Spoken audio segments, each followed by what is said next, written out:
So what we built is Elixr.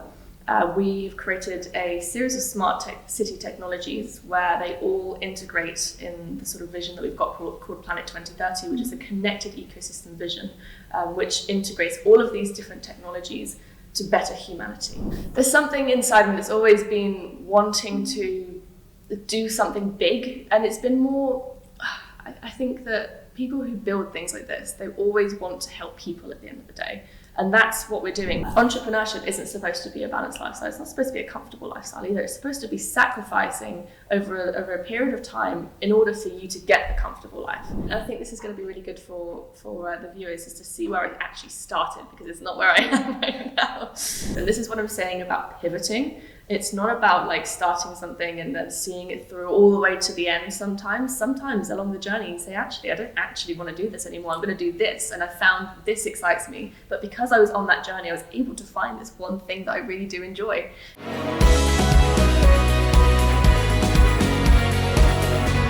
Hello everyone, welcome to Venture Ahead, a University's Entrepreneurship podcast. My name is Valeria and I will be your host for this episode. We're excited to have with us today Catalina Valentino, who's the CEO and co-founder of Elixr. And today she will be helping us to break down every step of the entrepreneur journey, specifically in technology, sustainable technology. So Catalina, let me briefly cover your background for our listeners. You co-founded your company called Elixr in 2021, which aims to create smart nations in the world. And then you also are an investor, you're a speaker. I've seen you've been on TEDx. You're also a member of the Forbes Business Council. Can you please dip a little bit into your background, because you can tell it better than I do. Absolutely. So I think the best place to start is I'll take you through a bit of my journey, and then we can go and dip back into some of those sort of highs and lows along the way. So 16 was probably the pivotal year for me, where I started my first degree, business management, and started my first job as well. So I don't know what the system's like over here, but in the UK you can do apprenticeships as well. So you can learn and study at the same time, and you just have to do a certain amount of time on both. But on top of that, I also then did the degree. So what that enabled me to do was then start work really early, whereas most people were probably taking a break, for the summer and stuff. I wanted to go straight in there, I wanted to work. That was my drive. You've got to have that drive as an entrepreneur. And so I started working. I went from all sorts of roles, from marketing to sales, operations, ended up in leadership. So by 19, I was then leading a team of about 10 people in the renewables energy sector. And I started my first master's degree as well. I say first, my master's degree. There's not two, so there's just one. And then actually the same year, I was made redundant twice because of all sorts of different things environmentally, with like COVID, pandemic, etc., and so many other things. And so it was a really challenging year for me. I just bought an apartment and I was barely surviving. And honestly, like every month I was like, a little bit of credit card here. Like, it's not good financial advice at all, by the way, but I was just trying to survive and make it happen and make it work.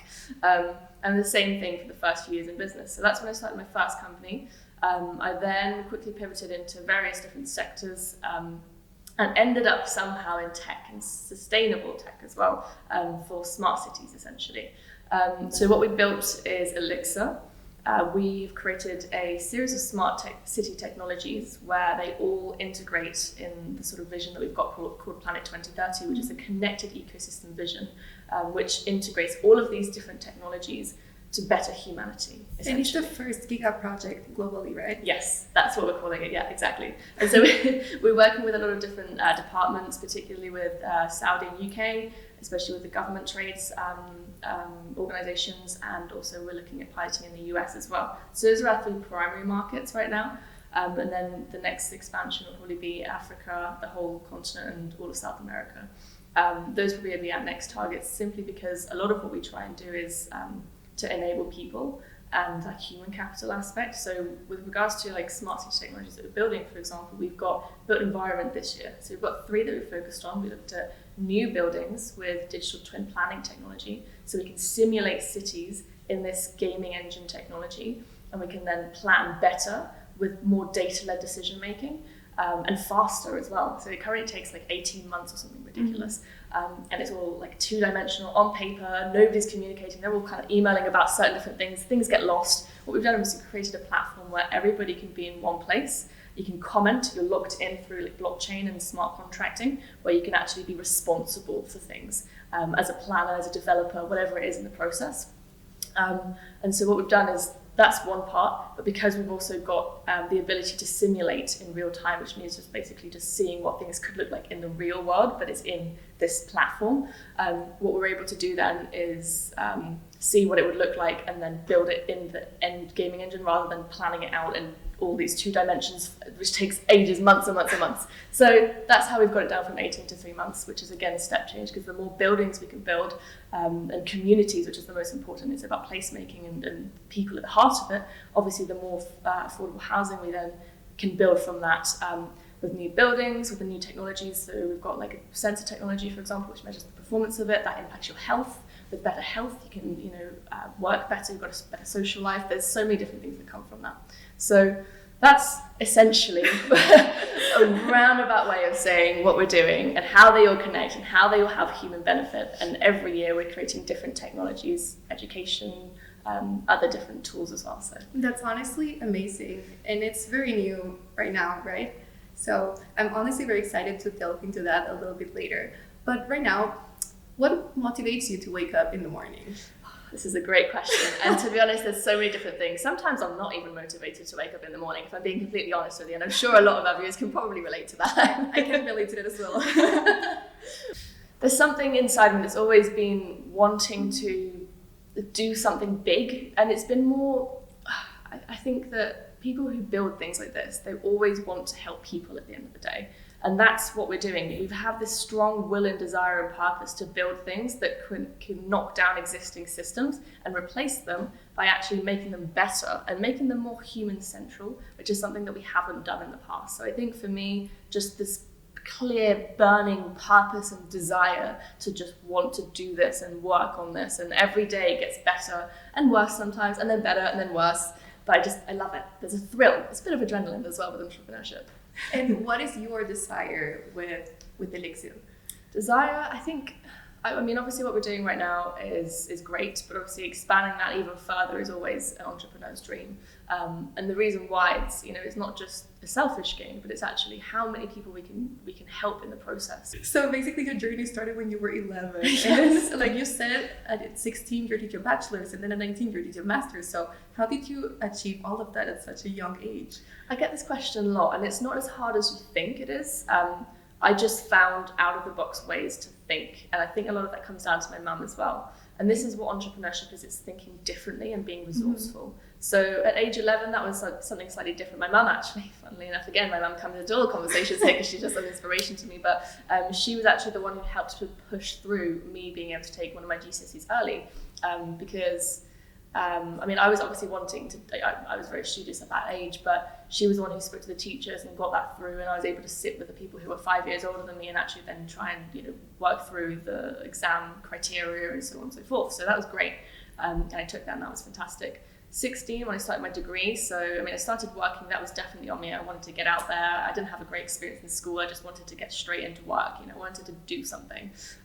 When it comes to university, so I actually studied with the Open University, which obviously means that you can study internationally, you can study with no previous qualifications. So because they actually do take 16 to 18 year olds in as well. I mean, you've got to meet a certain criteria, I think, or they don't just accept everybody, but they're actually very good. I mean, they didn't even ask me what school I went to. They just asked me what my level of, my qualifications were. They just asked a few things about me and what my ambition was, I guess, and when it came to this. And they accepted me at 16, so that was fantastic. And then because I was doing it so early and I got I was working with my bachelor's so early, I was then able to start my master's so early because obviously it was 2 years ahead of most people. And then obviously now my PhD. So basically they said, you're an extraordinary kid, welcome to uni. So they accepted you, right? Yes. But also I don't actually think I was that extraordinary, to be honest. It wasn't like they didn't even conduct any interviews or anything. It was just an online form that you fill out. And you apply for it. You can apply for student finance online as well. Well, in the UK, I don't know what it's like everywhere else, but And it's just a form. And then I think from there, I got an email. Yeah, I just got an email saying that I've been accepted. It was actually really easy, and I think more people could do it. I actually don't think it's that difficult. I don't know. With IE, the process is a little bit different. Yes, I can imagine. Yes. And how did it feel to be the youngest in your program? It was interesting. But I've always been the youngest in most rooms, so I was kind of used to it at this point already. Also, because it was online education, then it wasn't like, so strange. But also I was working, so it kind of felt like, for me, it was a bit more natural. Like I was already doing what the older kids were doing. So it wasn't too hard. That was okay for me. So you were perfectly well, not perfectly, but you were managing to balance your work and your studies. Yes, well, yeah, definitely not perfectly, but yeah, I managed working away in the nights on my degree and then wake up at ridiculous hours in the morning to get to work. But yeah, balance. I think that's probably something we'll come on to later. But if you want to be an entrepreneur, there's no such thing as balance. You've got to do it. You've got to work. You've got to really invest into it and just act like a savage. What motivated you to become an entrepreneur? What's it like? Okay, I want to do this. That's such an interesting question because I never actually had a moment to think I want to be an entrepreneur. And I also think entrepreneurship isn't like a career, it's a set of characteristics. Business is a career. Entrepreneurship is somebody who sacrifices everything, will sleep on office floors, will go down to zero bank balances. They will sacrifice. From experience. Yes, it is. Exactly. And I think that's what it is, that entrepreneurship is about that. What motivated me? I think it came from, and I think life is like this, it's not like you predict what you're going to do. Mm-hmm. You just end up falling into something and you love it and you keep going with it. And so for me, I started off in corporate from the ages of 16 to 19, I think I said. And then obviously I was made redundant twice, actually. And I remember being stood there after having a call. So I'd been made redundant. I was doing lots of interviews at this point, and I was probably about maybe 4 interviews into this one job. I thought I got it. He'd been calling me saying like, we think you're there. We just want to, get some extra information, or can you put this report together just so we can just really get this over the line, so I can see if you're the right fit. But basically, giving me all the signs to say that you've got this job, and then I said that I was unavailable for one of the times he wanted for an interview, mm-hmm. because obviously I was doing another interview. You have to do that. You can't just do one interview and then just not get it and then have to do it again. You've got to keep interviewing. If somebody accepts, then you want the job. Great. All the interviews go out the window. Yes. Normal process. But he said, your commitment to this company, like blah, blah, blah, blah, blah, we don't want you anymore.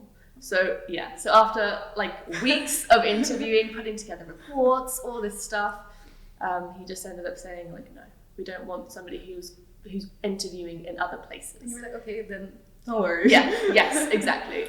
But I was very sad for a second because obviously, there's so many challenges that come with that. I just bought my apartment, so I was like, oh my god, how am I going to pay for this now? Like, I was like, how am I going to eat? So many different things, and everything was going through my head all at once. And I just sat there, I just paused for a second. I cried for a few minutes. Of course, you've got to let it out. And then what's really interesting, and I think this is going to be really good for the viewers, is to see where it actually started, because it's not where I am right now. So that very moment, I remember that I'd seen a video online of like, there's like quick hustle things where it's like you can create a notebook business or something on Amazon, you can drop ship and all that stuff. Those quick things. By the way, I do not recommend that. But, okay, fair point. But I did start something like that to begin with, for like 24 hours. 17, I think, to be precise. Yes. And this is what I'm saying about where you start is not where you're going to end up. And if you just start something, you'll then end up going into where you're supposed to go. So after 17 hours, you said, yes, this is not for me. That's exactly what I did. So I was working from, I always get the timings wrong because I don't remember exactly, but like say 6 p.m, or maybe it was earlier in the day, I had this phone call, immediately went to just create a website and create a whole product range. I don't know where, it just happened. I just said, you know what, let's do something fun. So got on with it, worked probably until 6 a.m. the following morning, maybe it's 12, maybe it's 17 hours, I can't remember now. Went to sleep. Obviously you get really excited when you're building your first project. Went to sleep, woke up, I was like, I don't know what I'm doing here. Why am I doing notebooks? This is not, like, where did that come from? At least you realized pretty fast. It wasn't like years in. Yes. And so what I did was like, well, I've been in marketing before. Why don't I just start a marketing agency? So that's what I then went on to do. Yeah. And so I changed the whole website. And the website was awful, but I changed the whole website to reflect marketing products. Then I started going out to try and find clients, which was so difficult. That's the hardest part because you don't really know where to start. You don't have anything to sell because like, what's your track history? You haven't like been around as a company. So that is the hardest part. I didn't make any money for like 12 months. And somehow I still kept going, but it was a good job that I did because, I think maybe it was 6 months in, 12 months in, something like that. I got £200 a month from one client, which is nothing really in the grand scheme of companies. £200 client, it's nothing for a company. But it was my first client and I was determined to make something work. So it's more of a case study. What I would recommend in that instance is to just work for free for people and say, hey, look, I want to, approach a company and say, hey, I'd love to work on something with you. These are the skills that I believe that I have. And I'm trying to get some case studies in this area. If you wouldn't mind, I'm happy to work for a few weeks with you for free, for example. That's a really good way to build a portfolio instead of waiting for 12 months to get some money.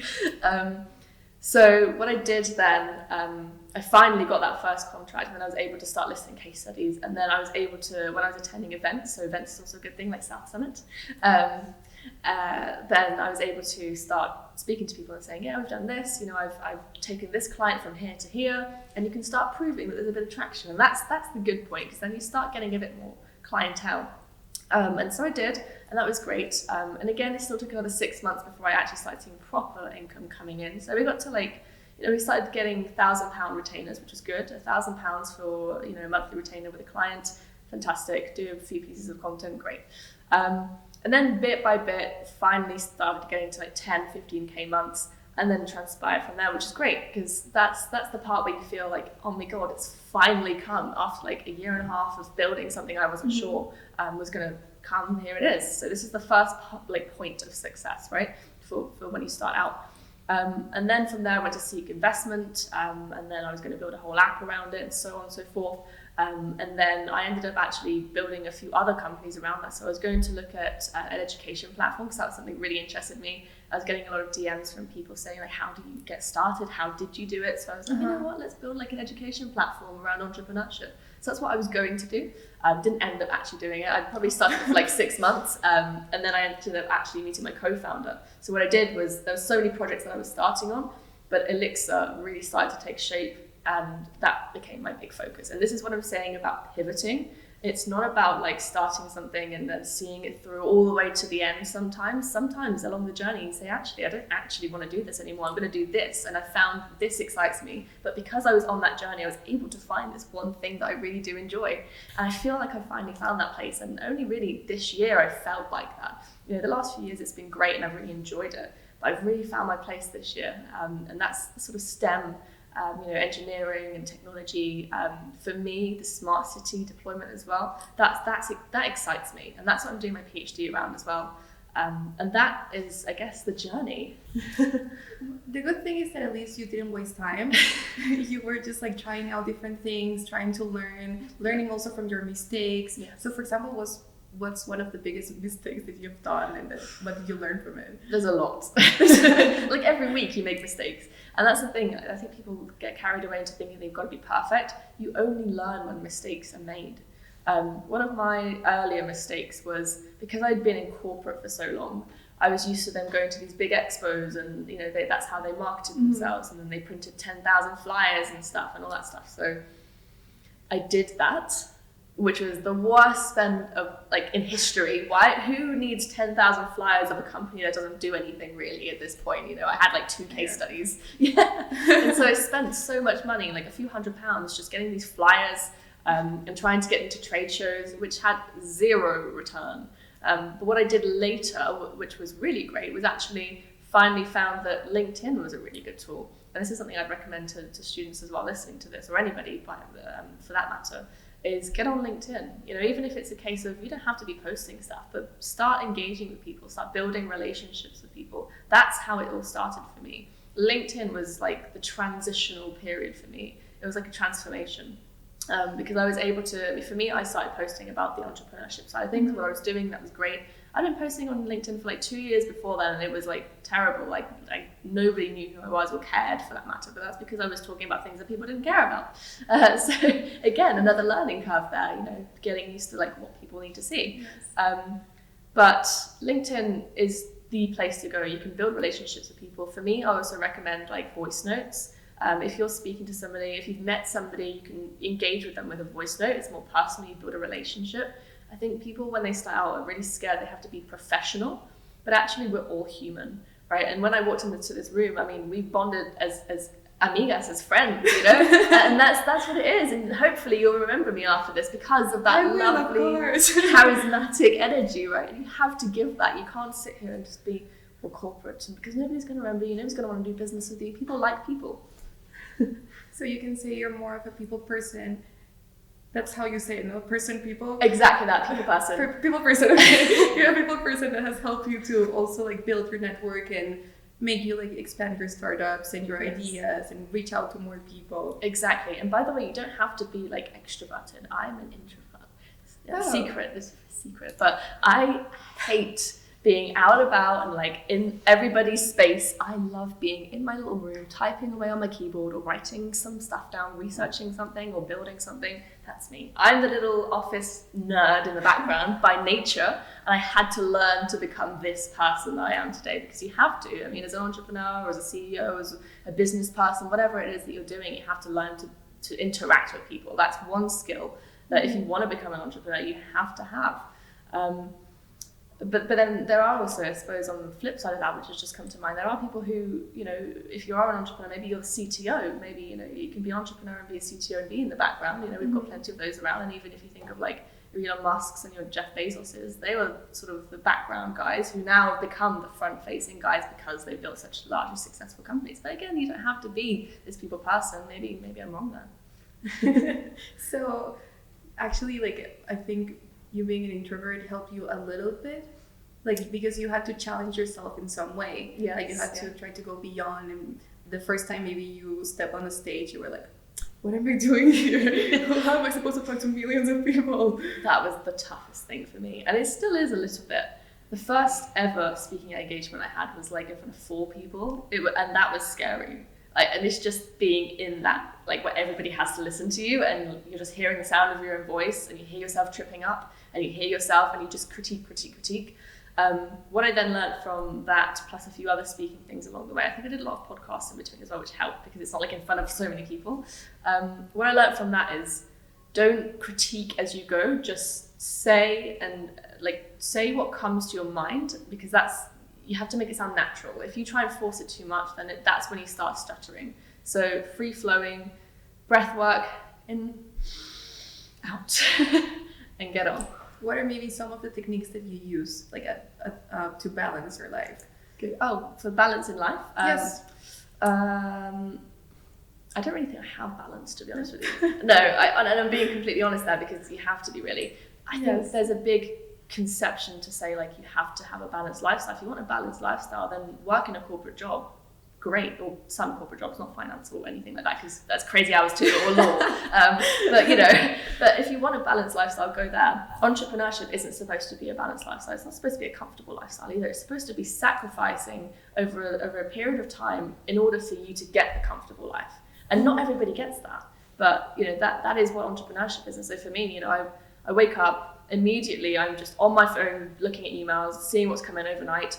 I really try sometimes to just have a cup of tea first, send to myself, look outside for a second, 10 minutes later, actually go on my phone and look at my emails. That's probably the best balance that I have.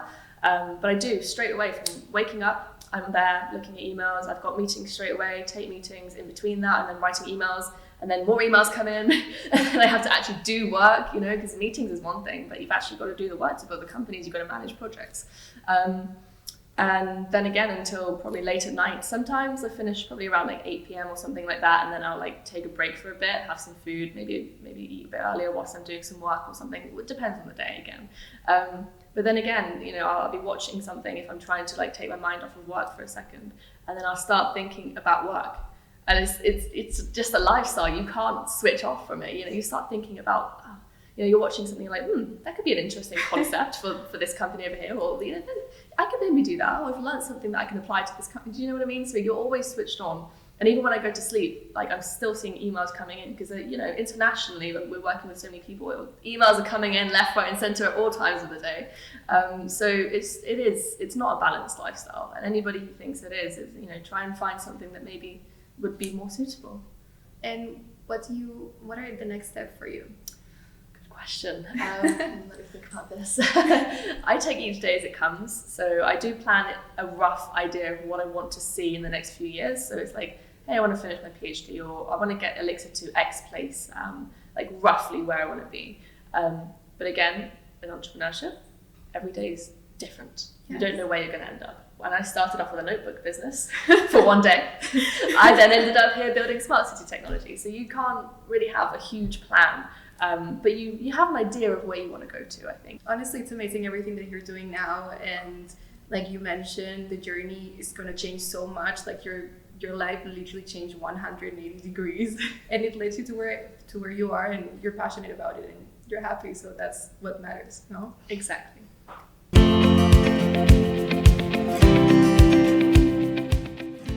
So now we're going to go to a section of the podcast that is called Entrepreneurship Inbox, in which we receive questions from students and our listeners. So you can answer them. The first question is, the concept of Giga Project is quite unique. Can you elaborate on what defines a Giga Project and how Elixr approaches the planning and execution of such large-scale initiatives? Great question. Okay. So a Giga Project, by definition, essentially, is creating new ecosystems for economic benefit, but also social and environmental. So when you are creating such large-scale projects, you need to make sure that it's impacting people at the end of the day. That's the whole purpose of them, which is why what we're doing has such a purpose behind it, is to impact people. It'll be spread across multiple industries, so that's exactly what we're doing. This year we focused on infrastructure such as built environments, so housing. We've looked at planning, we've looked at existing buildings with the retrofit platform, we've looked at sensor technology, which you can measure performance of those assets. From there you can link social impact when it comes to health. So how your buildings perform also affects how we perform, because if you're living in a poor environment or there's mold in your house or something, then maybe it'll get into your lungs and won't make you feel better. Therefore, it won't make you feel good, and therefore it won't make you perform well. So sadly, we don't have more time. Anything you want to close with? I guess I've said quite a lot about entrepreneurship, giving the reality of it, because right now on social media, everybody's like, hey, I'm in Dubai and I'm doing a really good job with my business, when the reality is that most of those places are rented, or those cars are rented, and people are trying to, infiltrate and impact other people to get them to buy their things by marketing this lifestyle. So what I would say is, it's not an easy ride, but nothing is in life. So if this is something that appeals to you, then absolutely go for it. Thank you everyone for listening to this episode. Don't forget that you can find us in all platforms available, and also that you can keep up with our next episodes by subscribing.